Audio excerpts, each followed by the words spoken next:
O século XIX, quando nós criamos esta escola que ainda hoje existe, foi um século de muita normalização. Era o século da industrialização, era o século da tailorização. As escolas e as aulas foram muito concebidas como fábricas, não é? Como produtos que se reproduziam. Era preciso massificar a educação. Era preciso levar a educação a todos, era preciso ter uma certa escala. E para isso, a aula que foi inventada naquela altura, se chamou o ensino simultâneo. Isto é, falar para 20, 30, 40 alunos ao mesmo tempo, falar para um grupo grande de alunos ao mesmo tempo, foi um elemento central e muito importante, de um grande avanço civilizacional que a escola nos trouxe.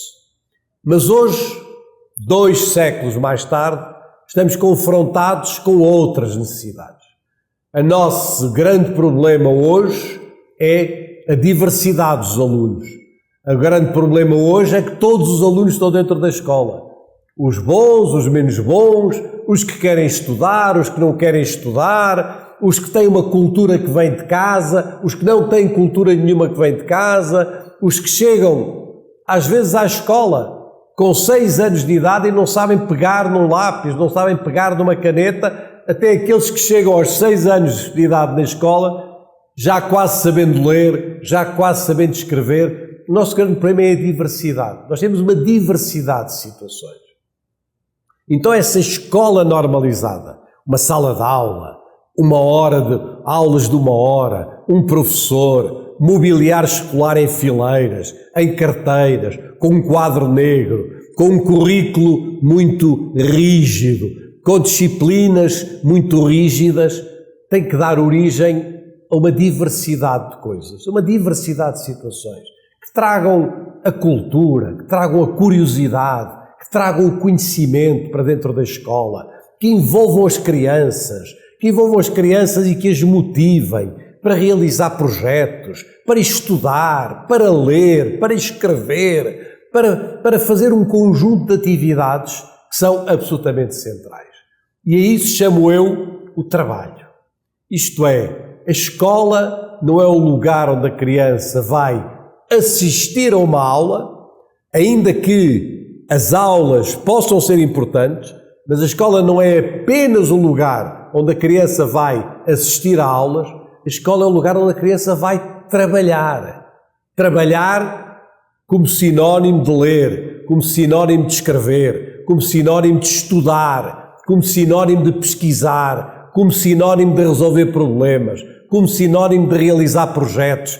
É essa escola em que a criança vai trabalhar com os outros colegas, com os professores, numa diversidade de espaços, uma escola que tem espaços pequenos, espaços grandes, que tem laboratórios, que tem bibliotecas, que tem ateliês de arte, que tem espaços ao ar livre, que tem uma diversidade de espaços onde este trabalho das crianças pode ter lugar.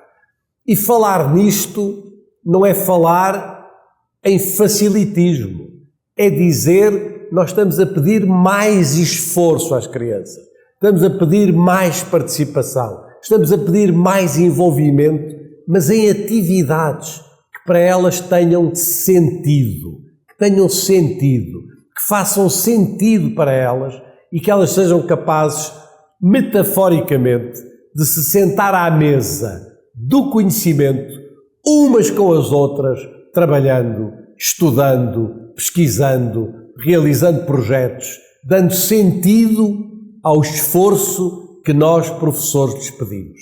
Porque muitas vezes nós, professores, pedimos às crianças um esforço que para elas não tem nenhum sentido. E nós só podemos pedir esforço a alguém, envolvimento, participação, se isso tiver sentido para elas.